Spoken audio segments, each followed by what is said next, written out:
আপনি কি বারবার আল্লাহকে ডাকছেন কিন্তু মনে হচ্ছে আপনার আওয়াজ আরশ পর্যন্ত পৌঁছাচ্ছে না? আপনি কি অনুভব করছেন আসমানের দরজা আপনার জন্য বন্ধ? হয়তো আপনি তাহাজ্জুদ পড়ছেন, দীর্ঘ মোনাজাত করছেন, কিন্তু আপনার পকেটে অন্যের পাওনা টাকা পড়ে আছে, কিংবা আপনি সুদের সাথে জড়িয়ে আছেন, কিংবা আপনার কথায় কোনো মানুষের হৃদয় ক্ষতবিক্ষত হয়েছে। মনে রাখবেন, আল্লাহর হক আল্লাহ মাফ করতে পারেন, কিন্তু মানুষের হক মানুষের ক্ষমা ছাড়া মাফ হয় না। যদি চান আপনার প্রতিটি ডাক আরশে প্রতিধ্বনিত হোক, তবে আজই ৩টি কাজ করুন। ১. মানুষের হক ফিরিয়ে দিন। কারো পাওনা বা সম্মান নষ্ট করে থাকলে আজই ক্ষমা চান। ২. অশ্রু ভেজা তওবা। নিজের ভুল স্বীকার করে আল্লাহর কাছে ফিরে আসুন। ৩. প্রতিজ্ঞা, আর কখনো কারো অধিকার নষ্ট করবেন না।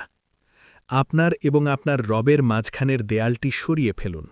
আজই তওবা করুন, মানুষের হক বুঝিয়ে দিন। দেখবেন আপনার প্রতিটি দীর্ঘশ্বাসও আল্লাহ শুনছেন।